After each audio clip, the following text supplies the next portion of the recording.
আজিৰ এই ভিডিঅ'ত মই তোমালোকক ক্লাছ 8ৰ সমাজ বিজ্ঞানৰ এখন কিতাপ নাম ভূগোল আৰু অৰ্থনীতি বিজ্ঞান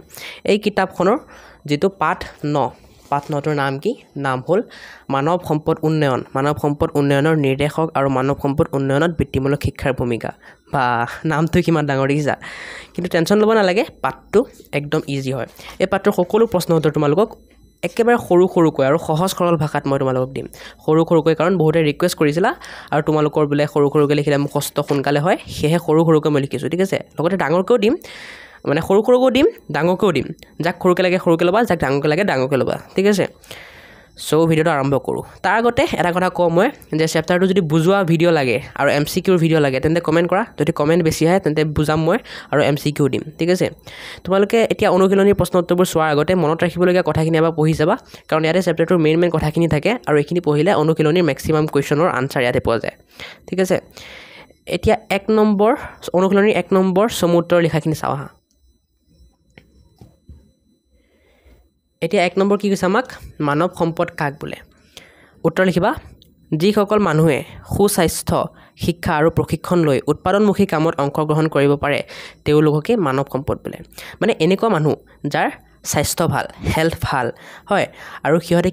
কি কৰিব পাৰে কেনেকৈ কিবা এটা কাম কৰিব পাৰে তাৰ শিক্ষা আছে ঠিক আছে আৰু সেই শিক্ষাৰে তেওঁলোকে কি কৰে কিবা বনায় বা কিবা কাম কৰে যেনেকৈ এজন ডক্টৰে আমাক চিকিৎসা কৰে যেনেকৈ এজন শিক্ষকে আমাক পঢ়ায় হয় সো তেনেকুৱা মানুহ কি বুলি কম মানৱ সম্পদ ঠিক আছে কিন্তু এজন বেৰোজগাৰ যোনে কাম কৰিব নাজানে যোনে অনবৰতে শুই মুই থাকে বেমাৰী মানুহ তেওঁলোকক আমি মানৱ সম্পদ বুলি নকওঁ এতিয়া আমি 6 নম্বৰ প্ৰশ্নটো চাও কি কৈছে আমাক দেশৰ উৎপাদন কাৰ্যত কোনে অংশগ্ৰহণ কৰিব পাৰে উত্তৰ লিখিবা দেশৰ উৎপাদন কাৰ্যত দেশৰ মানৱ সম্পদে অংশগ্ৰহণ কৰিব পাৰে এটা যাক সৰুকে লাগে অকল উত্তৰ বুলি লিখি পেলাই দেশৰ মানৱ সম্পদে দি পেলাই দাৰি লিখি দিবা হৈ যাব আৰু যাক ডাঙৰকে লাগে গোটেইখিনি লিখি দিয়া মানে হাইলাইট কৰাখিনি হালধীয়া কালাৰে সৰুকাৰ মানে যাক সৰুকে লাগে হি লিখিবা গ নম্বৰ কি কৈছে আমাক মানৱ সম্পদ উন্নয়নৰ নিৰ্দেশক মানে কি উত্তৰ লিখিবা যিবোৰ দিশ লক্ষ্য কৰিলে দেশ এখনৰ মানৱ সম্পদ উন্নয়নৰ আভাস পোৱা যায় সেইবোৰকে মানৱ সম্পদ উন্নয়নৰ নিৰ্দেশক বুলি কোৱা হয় ঠিক আছে মানে কৈছে যে এনেকুৱা বস্তু যি বস্তুবোৰ আমি চালে গম পাম যে হয় মানৱ সম্পদৰ সঁচাকৈ উন্নতি হৈ আছে সেই বস্তুবোৰকে কি বুলি কোৱা হয় মানৱ সম্পদ উন্নয়নৰ নিৰ্দেশক যেনে আমি যদি বিদ্যালয়ত নাম ভৰ্তি আৰু বিদ্যালয়ত শিশুৰ মানে এৰাৰ হাৰ চাও তেতিয়া আমি গম পাম যে ইমান ল'ৰা-ছোৱালী পঢ়ি আছে ইমান ল'ৰা-ছোৱালী আছে গতিকে পঢ়া-শুনা ল'ৰা-ছোৱালী বাঢ়ি আছে সেয়ে মানৱ সম্পদৰ কি হৈছে উন্নতি হৈ আছে গতিকে সেইটো এটা কি হ'ব মানৱ সম্পদৰ উন্নয়নৰ নিৰ্দেশ হ'ব হয় সেই কথাই ইয়াক কৈছে এটা ঘ নম্বৰ কি কৈছে আমাক বৃত্তিমূলক শিক্ষা কাক বোলে উত্তৰ লিখিবা যি শিক্ষাৰ দ্বাৰা উপাৰ্জনৰ পথ মুকলি হয় তাকে বৃত্তিমূলক শিক্ষা বোলে মানে বৃত্তিমূলক শিক্ষা এনেকুৱা শিক্ষা যাৰ দ্বাৰা আমি কিবা এটা কাম শিকো আৰু কাম শিকি পেলাই সেই কামটোৰ দ্বাৰা আমি কাম কৰি পেলাই কি কৰিব পাৰো পইচা ইনকাম কৰিব পাৰো তাকে বৃত্তিমূলক শিক্ষা বোলে এতিয়া তোমালোকে যে স্কুলত পঢ়ি আছা সেইটো বৃত্তিমূলক শিক্ষা নহয় কোনোবা এটা যদি মেকানিক গৈ শিকি আছে স্কুল পঢ়া নাই কিন্তু মেকানিক শিকি আছে বা চিলাই কাম শিকি আছে তেন্তে সেইটো হ'ব বৃত্তিমূলক শিক্ষা ঠিক আছে আমি যোনটো পঢ়ি আছো এতিয়া সেইটো কি হ'ব পাৰম্পৰিক শিক্ষা 9 নম্বৰ কি কৈছে মানৱ সম্পদৰ মূল চালিকা শক্তি কি উত্তৰ লিখিবা মানৱ সম্পদৰ মূল চালিকা শক্তিসমূহ হৈছে স্বাস্থ্য উপযুক্ত শিক্ষা আৰু প্ৰশিক্ষণ ঠিক আছে মূল চালিকা শক্তি মানে এনেকুৱা বস্তু যিবোৰে মানৱ সম্পদ উন্নতি হ'ব নাই হেয়া কয় ঠিক আছে মানে মানৱ সম্পদ উন্নত কৰিবলৈ সেইবোৰ আমি উন্নত কৰিব লাগিব সেইবোৰ বস্তু গতিকে যাক সৰুকে লাগে অকল স্বাস্থ্য উপযুক্ত শিক্ষা আৰু প্ৰশিক্ষণ লিখি দিবা মানে হালধীয়া কালাৰে হাইলাইট কৰাখিনি যাক ডাঙৰকৈ লাগে গোটেইখিনি লিখিবা এটা 2 নম্বৰ বহলা লিখাখিনি চাও এইখিনি দেখিয়ে বহুতৰ জ্বৰ আহে হয় কিন্তু মই চিন্তা নকৰিবা একদম সৰুকৈ লিখিছো বহলা লিখাৰ ক নম্বৰটো কি কৈছে আমাক মানৱ সম্পদ উন্নয়নৰ বাবে ল'বলগীয়া ব্যৱস্থাৱলী উত্তৰ লিখিবা দেশ এখনৰ উন্নতিত দেশৰ মানৱ সম্পদৰ গুৰুত্ব অপৰিসীম যিহেতু মানৱ সম্পদৰ মূল চালিকা শক্তি হৈছে স্বাস্থ্য উপযুক্ত শিক্ষা আৰু প্ৰশিক্ষণ সেয়ে এইবোৰৰ উন্নতিৰ বাবে ব্যৱস্থা গ্ৰহণ কৰিলেহে মানৱ সম্পদৰ উন্নয়ন হ'ব আৰু দেশ আগবাঢ়িব এটা যাক সৰুকৈ লাগে এইখিনি লিখিবা আৰু যাক ডাঙৰকৈ লাগে এইখিনি লিখি দিবা একেবাৰে এইখিনিৰ পৰা এইখিনিলৈকে ঠিক আছে পোষ্ট কৰি তোমালোকে লিখি ল'বা যাক ডাঙৰকৈ লাগে মই পঢ়ি নাথাকো ঠিক আছে যাক সৰুকৈ লাগে সেইখিনি মই অলপ বুজাই দিছো ঠিক আছে এতিয়া চোন যাক সৰুকৈ লাগে সেই সৰুকৈ লিখিছো কিন্তু এই সৰুকৈ লিখা কিন্তু মই তোমালোকক যে 1 নম্বৰৰ ক খ গ এইবোৰ পঢ়ালো যে সেইবোৰৰ উত্তৰ সোমাই দিছো যেনেকৈ চোন দেশ এখনৰ উন্নতিত দেশৰ মানৱ সম্পদৰ গুৰুত্ব অপৰিসীম হয় এতিয়া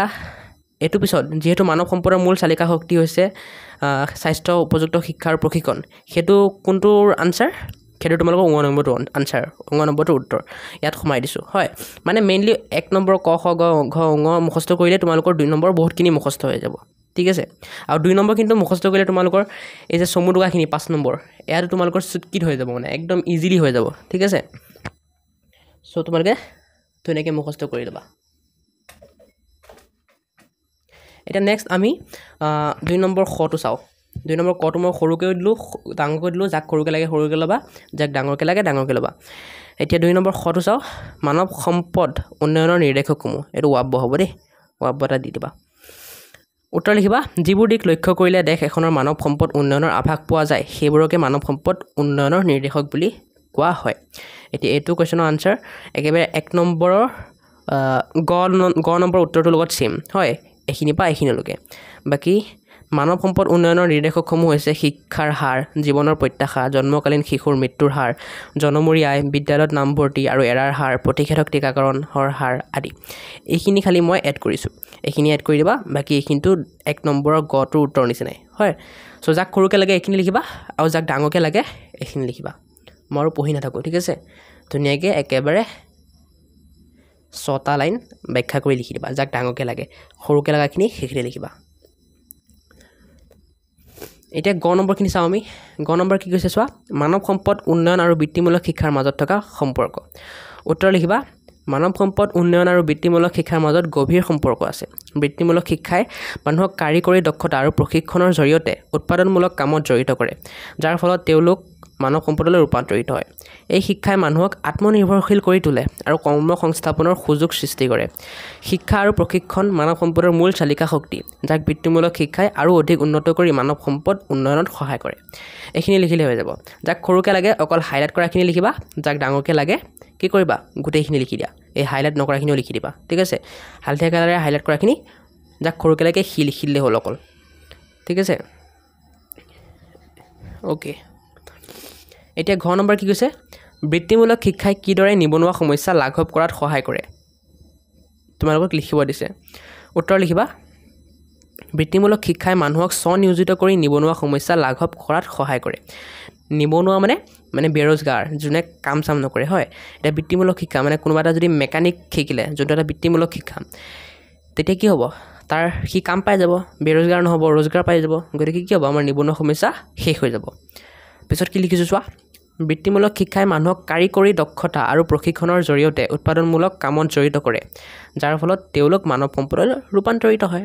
ঠিক আছে এইখিনি লিখি দিলে হৈ যাব যাক সৰুকৈ লাগে এইখিনি লিখিবা যাক ডাঙৰকৈ লাগে একেবাৰে এইখিনিৰ পৰা এইখিনিলৈকে লিখি দিবা ঠিক আছে আকৌ এবাৰ দেখাই দিছোঁ এইখিনিৰ পৰা এইখিনিলৈকে লিখিবা মই আৰু পঢ়ি নাথাকোঁ বাৰে বাৰে ঠিক আছে যদি কোৱালিটিটো অলপমান বেয়া আহিছে তেন্তে ছেটিংছত গৈ কোৱালিটিটো ঠিক কৰি লোৱা তেতিয়া ঘোলা ঘোলা নাহে এতিয়া 3 নম্বৰখিনি চাওঁ 3 নম্বৰ আমাক কি কৈছে শুদ্ধ অশুদ্ধ নিৰ্ণয় কৰিব দিছে ক নম্বৰ কৈছে প্ৰাকৃতিক সম্পদৰ বৃদ্ধি হ'লেহে দেশৰ উৎপাদন বৃদ্ধি হয় এইটো কি হ'ব অশুদ্ধ হ'ব কাৰণ মানি লোৱা মই যদি হেৰি কথা কওঁ চাহপাতৰ কথা কওঁ ঠিক আছে এতিয়া চাহ গছৰ সংখ্যা বাঢ়ি আছে কিন্তু যেতিয়া মানুহৰ সংখ্যা নাবাঢ়িব চাহ গছৰ পৰা যি মানুহে চাহপাত বনায় মেচিন ব্যৱহাৰ কৰি সেই মেচিন আৰু মানুহৰ সংখ্যা নাবাঢ়িব তেতিয়া কি আমাৰ চাহপাতৰ প্ৰডাকশ্যন বাঢ়িব নেকি চাহপাতৰ উৎপাদন বাঢ়িব নেকি নাবাঢ়ে গতিকে অকল চাহ গছৰ সংখ্যা বাঢ়িলেই আমাৰ চাহপাতৰ সংখ্যা নাবাঢ়ে ইয়াৰ দ্বাৰা কি বুজাব বিচাৰিছোঁ মই যে অকল প্ৰাকৃতিক সম্পদৰ সংখ্যা বৃদ্ধি হ'লেই দেশৰ উৎপাদন বৃদ্ধি নহয় প্ৰাকৃতিক সম্পদৰ লগতে দেশৰ মানৱ সম্পদৰো বৃদ্ধি হ'ব লাগিব মেচিন চেচিনৰো বৃদ্ধি হ'ব লাগিব হয় গতিকে এইটো কি হ'ব অশুদ্ধ খ নম্বৰ কি কৈছে মানুহ মাত্ৰেই মানৱ সম্পদ নহয় এইটো শুদ্ধ হ'ব কাৰণ সকলো মানুহ মানৱ সম্পদ নহয় এটা বেৰোজগাৰ মানুহ মানৱ সম্পদ হ'ব জানো নহয় গ নম্বৰ কি কৈছে জনসংখ্যা বৃদ্ধিয়ে মানৱ সম্পদৰো বৃদ্ধি হোৱা নুবুজায় শুদ্ধ হ'ব কাৰণ জনসংখ্যা বৃদ্ধি মানে মানুহৰ সংখ্যা বৃদ্ধি আৰু সকলো মানুহে মানৱ সম্পদ নহয় সেইকাৰণে ঘ নম্বৰ কি কৈছে উচ্চ জীৱন প্ৰত্যাশাই অনুন্নত মানৱ সম্পদক সূচায় জীৱন প্ৰত্যাশা মানে কিমান বছৰ ধৰি জীয়াই থাকিব কিমান দিন জীয়াই থাকিব গতিকে এজন মানুহ যদি বেছি দিন জীয়াই থাকে তেতিয়া সেইটো কি সূচাব মানৱ সম্পদৰ উন্নত সূচাব মানৱ সম্পদ উন্নত হোৱাটো সূচাব হয় অনুন্নত হ'ব জানো নহ'ব গতিকে কি হ'ব অশুদ্ধ হ'ব 9 নম্বৰ কি কৈছে আমাক ৰাষ্ট্ৰীয় আয়ৰ বৃদ্ধিয়ে দেশ এখন স্বাৱলম্বী হোৱাত সহায় কৰে ৰাষ্ট্ৰীয় আয় মানে দেশ এখনৰ কিমান টকা পইচা আছে ঠিক আছে সেইটো ভাবি লোৱা গতিকে ৰাষ্ট্ৰীয় আয়ৰ বৃদ্ধিয়ে দেশ এখন স্বাৱলম্বী হোৱাত সহায় কৰে মানে দেশ এখন বেলেগৰ ওপৰত নিৰ্ভৰ নহয় নিজে সব কৰিব পাৰিব হয় গতিকে কি হ'ব শুদ্ধ হ'ব স্বাৱলম্বী হোৱাত সহায় কৰে মানে দেশখনে সকলো কাম নিজে কৰিব বেলেগৰ পৰা একো নলয় প্ৰথম 6 নম্বৰ কি কৈছে জন্মকালীন শিশুৰ মৃত্যুৰ হাৰে মানৱ সম্পদ উন্নয়নত বাধাৰ সৃষ্টি কৰে এটো শুদ্ধ হ'ব কিয় কাৰণ যদি জন্ম হওঁতেই সকলো শিশু মৰি যাবলৈ তেতিয়া কি হ'ব মানুহৰ সংখ্যা নাবাঢ়িব আৰু মানুহৰ সংখ্যাৰ ওপৰতেতো মানৱ সম্পদ ডিপেন্ড কৰে ন কাৰণ যদি মানুহৰ সংখ্যাই নাবাঢ়ে তেতিয়া মানৱ সম্পদলৈ ৰূপান্তৰিত কেনেকৈ হ'ব ন সেই কাৰণে শুদ্ধ হ'ব গ নম্বৰ কি কৈছে মানৱ সম্পদ উন্নয়নৰ নিৰ্দেশক না প্ৰথম সৱালকে শেষ ন শুদ্ধ উত্তৰখিনি প্ৰথম সৱালকে শেষ এতিয়া আমি খালি ঠাইখিনি চাম খালি ঠাইখিনি এনেকৈ লিখিবা এখন দেশৰ উৎপাদন প্ৰক্ৰিয়াৰ এক অন্যতম কাৰক হ'ল শ্ৰম ঠিক আছে শ্ৰম মানে কাম কাজ য'ত অংশগ্ৰহণ কৰিব পাৰে একমাত্ৰ মানুহে খ নম্বৰটো কি কৈছে ৰাষ্ট্ৰীয় আয়ৰ বৃদ্ধিয়ে দেশ এখন স্বাৱলম্বী হোৱাত সহায় কৰে কি ভাবা ৰাষ্ট্ৰীয় আয় ঠিক আছে এই খালি ঠাইত কি ভাবা সৰি খালি ঠাইত অকল ৰাষ্ট্ৰীয় ভাবা আয়টো ইয়াত আছে হয় সো ইয়াত চাগে ডাবল চিন লাগি গ'ল আয়ৰ তলৰ পৰা চিনটো আঁতৰাই দিয়া খালি ৰাষ্ট্ৰীয়টো খালি ঠাইত বহাবা আৰু ছেকেণ্ড খালি ঠাইত কি বহাবা স্বাৱলম্বী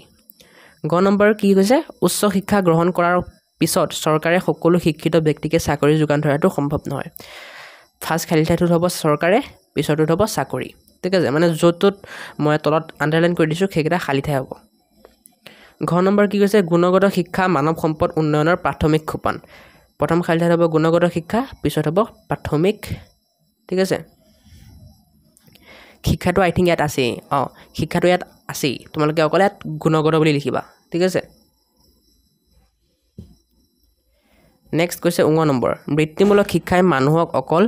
উপাৰ্জনক্ষমেই নকৰে তাৰ লগে লগে দেশৰ নিবনুৱা সমস্যা লাঘৱ কৰি স্বনিয়োজনৰ পথ মুকলি হোৱাত সহায় কৰে প্ৰথমটোত বহিব উপাৰ্জনক্ষমেই দ্বিতীয়টোত বহিব স্বনিয়োজনৰ ঠিক আছে ইয়াত উপাৰ্জনক্ষমেই ইয়াত বহিব স্বনিয়োজন এতিয়া আমি চমু টুকাখিনি চাম হা এতিয়া তোমালোকে যদি এইখিনি মানে 1 2 3 4 ভালকৈ মুখস্থ কৰি পেলালা তেন্তে চমু টুকাখিনি তোমালোকৰ কাৰণে হালুৱা হৈ যাব মানে একদম একেবাৰে মুখস্থ হৈ যাব কিয় কাৰণ চোৱা এতিয়া মানৱ সম্পদ ক নম্বৰ চমু টুকা মানৱ সম্পদ এতিয়া মানৱ সম্পদৰ যিখিনি চমু টুকা লিখিছোঁ সেইখিনি মই 1 নম্বৰৰ ক উত্তৰ আৰু খ উত্তৰটো মিলাই লিখিছোঁ যিসকল মানুহে সুস্বাস্থ্য শিক্ষা আৰু প্ৰশিক্ষণ লৈ উৎপাদনমুখী কামত অংশগ্ৰহণ কৰিব পাৰে তেওঁলোককে মানৱ সম্পদ বোলে দেশৰ উৎপাদন কাৰ্যত দেশৰ মানৱ সম্পদেহে অংশগ্ৰহণ কৰিব পাৰে এইখিনি লিখি দিলে হ'ল নেক্সট খ নম্বৰ কি কৈছে আমাক চোৱা খ নম্বৰ কৈছে মানৱ সম্পদৰ মূল চালিকা শক্তি হৈছে খ নম্বৰ কৈছে মানৱ সম্পদ উন্নয়ন উত্তৰ লিখিবা মানৱ সম্পদৰ মূল চালিকা শক্তি হৈছে স্বাস্থ্য উপযুক্ত শিক্ষা আৰু প্ৰশিক্ষণ সেয়ে এইবোৰৰ উন্নতিৰ বাবে ব্যৱস্থা গ্ৰহণ কৰিলেহে মানৱ সম্পদৰ উন্নয়ন হ'ব আৰু দেশ আগবাঢ়িব মানে মই 2 নম্বৰক ক যি প্ৰশ্নৰ উত্তৰ লিখি দিছিলোঁ সেইটো লিখিলেই তোমালোকৰ হৈ যাব গতিকে দুটা চমু টুকা তোমালোকৰ এনেই মুখস্থ হৈ গ'ল যদি ফাৰ্ষ্টৰখিনি মুখস্থ কৰিলা হয় এতিয়া নেক্সট তোমালোকৰ গ নম্বৰ চমু টুকাটো কি কৈছে গ নম্বৰটো কৈছে মানৱ সম্পদ উন্নয়নৰ নিৰ্দেশক গতিকে সেইটো কাৰণে এইখিনি লিখিবা যিবোৰ দিশ লক্ষ্য কৰিলে দেশ এখনৰ মানৱ সম্পদ উন্নয়নৰ আভাস পোৱা যায় সেইবোৰকে মানৱ সম্পদ উন্নয়নৰ নিৰ্দেশক বুলি কোৱা হয় ঠিক আছে এইটো এতিয়া কোনটো প্ৰশ্নৰ উত্তৰ এইটো 1 নম্বৰৰ গটোৰ উত্তৰ 1 নম্বৰ গটো মুখস্থ কৰিলে এইটো তোমালোকৰ নিজে নিজে মুখস্থ হৈ যাব ঘ নম্বৰ কি কৈছে বৃত্তিমূলক শিক্ষা এতিয়া এইটো উত্তৰ লিখিবা যি শিক্ষাৰ দ্বাৰা উপাৰ্জনৰ পথ মুকলি হয় তাকে বৃত্তিমূলক শিক্ষা বোলে বৃত্তিমূলক শিক্ষাই মানুহক স্বনিয়োজিত কৰি দেশৰ নিবনুৱা সমস্যা লাঘৱ কৰাত সহায় কৰে এতিয়া চোৱা এইখিনিৰ পৰা এইখিনিলৈকে 1 নম্বৰৰ খ প্ৰশ্নটোৰ উত্তৰখিনি ঠিক আছে গতিকে 1 নম্বৰ ঘ প্ৰশ্নটোৰ উত্তৰ কৰিলে এইখিনিৰ পৰা এইখিনি তোমালোকৰ মুখস্থ হৈয়ে যাব খালি তোমালোকে এইখিনিৰ পৰা এইখিনিলৈকে মুখস্থ কৰিব লাগিব ঠিক আছে সো মানে 1 2 3 4 মুখস্থ কৰিলে তোমালোকে 5 নম্বৰৰ চমু টুকাখিনি নিজে নিজে মুখস্থ হৈ যাব সো মই একেবাৰে সৰুকৈ তোমালোকক কোৱেশ্চন আনসাৰবোৰ দিব চেষ্টা কৰিলোঁ আৰু যিমান পাৰোঁ অকণ বুজাই দিব চেষ্টা কৰিলোঁ গতিকে ভিডিঅ'টো ভাল লাগিলে এটা ভিডিঅ'টো লাইক কৰি দিবা চেনেলটো ছাবস্ক্ৰাইব কৰি দিবা লগতে তোমালোকক যদি গোটেই সমাজ বিজ্ঞান কিতাপখনৰ নোটছ লাগে PDF নোটছ তেন্তে মই ডেছক্ৰিপশ্যনত লিংক দি থ'ম তোমালোকে 50 ৰুপিজ এটা পে' কৰি ডাউনলোড কৰি ল'ব পাৰিবা সো আজিলৈ ইমানে লগ পাইছোঁ বেলেগ এটা ভিডিঅ'ত য'ত মই তোমালোকক পাঠ 10 মানৱ সম্পদ উন্নয়নৰ প্ৰতিবন্ধকতাসমূহৰ চৰকাৰৰ ভূমিকা তোমালোকক কুৱেশ্যন আনচাৰ দিম একেবাৰে সৰু সৰুকৈ গতিকে চেনেলটো ছাবস্ক্ৰাইব কৰি ৰাখিবা আৰু নেক্সট কি টপিকৰ ওপৰত ভিডিঅ' লাগে কমেণ্ট কৰি জনাবা চ' বাই